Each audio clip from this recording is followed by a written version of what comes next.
महत्त्वाची बातमी। चांदवडमध्ये विविध मागण्यांसाठी कांदा उत्पादक शेतकऱ्यांचा क्रांती महामोर्चा आज निघतोय। रोहित पवारांच्या नेतृत्वाखाली मुंबई आग्रा महामार्गावर हे आंदोलन होणार आहे। 3000 रुपये दराने शासकीय कांद्याची खरेदी करण्याची मागणी या आंदोलनाच्या माध्यमातून केली जाणार आहे। चांदवडमध्ये कांदा उत्पादक शेतकऱ्यांचा क्रांती महामोर्चा निघतोय। रोहित पवार यांच्या नेतृत्वाखाली हा मोर्चा जो आहे तो निघतोय। चांदवड बाजार समितीपासून ते मुंबई आग्रा महामार्गापर्यंत हा मोर्चा निघणार आहे। काही दिवसांपूर्वी लासलगावला आम्ही एक आंदोलन केलं होतं। 2,500-3 हजार लोक तिथे आले होते। त्यांना आम्ही विचारलं की जर सरकारने या बाबतीत कुठलाही सकारात्मक निर्णय नाही घेतला तर करायचं काय। तर सगळ्यांचं मत आलं की दिल्लीवरनं हा निर्णय जर घेतला जात नसेल तर दिल्लीला जाणारं ट्रॅफिकच बंद करायचे। म्हणून 26 तारखेला आज चांदवडला आम्ही तिथं मोठं आंदोलन हे उभं करत आहोत। मोठ्या प्रमाणात शेतकरी त्या ठिकाणी येणार आहेत आणि हे शेतकऱ्याचं आंदोलन आहे, त्यात राजकारण कुठेही नाही। त्यामुळे शेतकऱ्याला जर तुम्ही सिरियसली घेणार नसाल तर मग तुमचं या महाराष्ट्रामध्ये फिरणंही अवघड होऊ शकतं। गेल्या काही दिवसांपासून आपण पाहतोय की कांद्याचे दर भाव हे गडगडलेले आहेत आणि शेतकऱ्यांच्या डोळ्यामध्ये आता अश्रू तरळल्याचं पाहायला मिळतंय। एकीकडे अस्मानी संकट, दुसरीकडे सुलतानी संकट आणि या संकटामध्ये पिचलेला शेतकरी त्यांच्यासाठी आज हा महामोर्चा काढला जातोय। चंदन पुजाधिकारी आमचे प्रतिनिधी आमच्या सोबत आहेत। चंदन, कांदा उत्पादक शेतकऱ्यांना न्याय मिळावा यासाठी आज महाविकास आघाडीचा महामोर्चा निघतोय। किती वाजता आंदोलनाला सुरुवात होणार आहे, कसं स्वरूप असेल या महामोर्चाचं? ऋषाली, आपण बघतोय की चांदवड चौफुलीवर या ठिकाणी एक व्यासपीठ उभारण्यात आलेलं आहे। पुढच्या काही वेळात आंदोलनाला सुरुवात होईल आणि गेल्या अनेक दिवसांपासून शेतकऱ्यांची जी मागणी आहे की कांद्याला हमीभाव मिळावा, त्याचप्रमाणे जर हमीभाव मिळाला तरच शेतकऱ्यांचा खर्च वजा जाता जो उत्पादनाचा जो सगळा विषय आहे तो मार्गी लागेल। आणि त्यामुळे आज एक भव्य असा मोर्चा जो आहे तो या ठिकाणी आयोजित करण्यात आलेला आहे। व्यासपीठावर रोहित पवार यांचा देखील फोटो या ठिकाणी लावण्यात आलेला आहे। महाविकास आघाडीचे नेते जे आहेत ते पुढच्या काही वेळात या ठिकाणी या चौफुलीवर उपस्थित राहणार आहेत। कांद्याच्या बाजारामध्ये जाऊन तिथून एक पायी मोर्चा जो आहे तो या चौफुलीपर्यंत येणार आहे।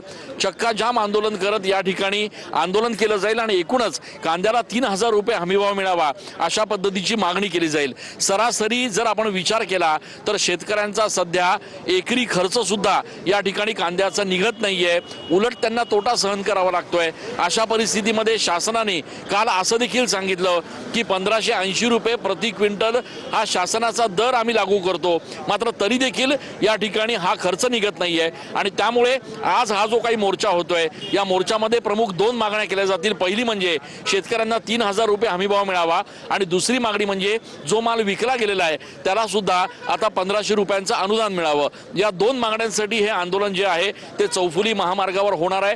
रोहित पवार आणि महाविकास आघाडीचे प्रमुख नेते या संपूर्ण आंदोलनाचं नेतृत्व करणार आहेत आणि या आंदोलनाच्या माध्यमातून आता शेतकऱ्यांचा, खास करून कांदा उत्पादक शेतकऱ्यांचा प्रश्न मार्गी लागणार का हे बघणं महत्त्वाचं असणार आहे। कारण शासन स्तरावर नक्कीच धन्यवाद चंदन, दिलेल्या सविस्तर माहितीसाठी। अपडेट सातत्याने तुमच्याकडून जाणून घेणार आहोत।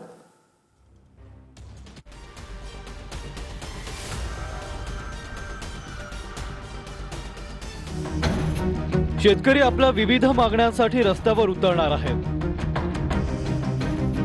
या 3000 रुपये दराने शासकीय कांद्याची खरेदी करा ही प्रमुख मागणी असेल।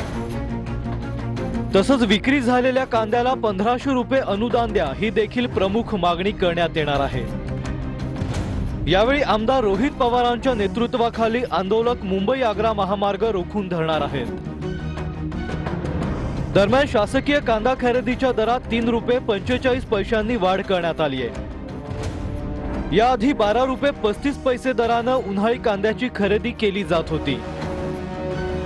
आता 15 रुपये 80 पैसे दराने शासकीय उन्हाळी कांद्याची खरेदी होणार आहे।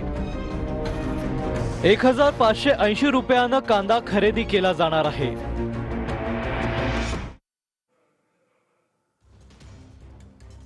मध्ये कांदा उत्पादक शेतकऱ्यांचा आज क्रांती महामोर्चा होणार आहे। मजूर सुद्धा शासनाने दिलेल्या सुविधांमुळे मजूर मिळत नाही, मजुरी सुद्धा वाढलेली। लोक अक्षरशः वैयक्तिक जे शेतकरी स्वतः ते उन्हामध्ये काम करता, मजूर येत नाही म्हणजे अशा सगळ्या बाबीचा विचार करता मॅक्झिमम 2000चे 2200 रुपये खर्च येतो. आणि शासनाने माझी विनंती ही राहील, शासनाने सरसकट हमी भाव द्यावा. बरं. आज या तारावत पट्ट्यातून 5000 रुपये गाडी भाडं आहे. जर 15 क्विंटल माल आणला त्यांना बरोबर आहे. पैसे किती वाढले तुमच्यावाले? 20-22 हजार होत्या. 5000 रुपये तोच खर्च आहे डिझेलचा. मग काय राहतं शेतकरी? काहीच नाही राहत.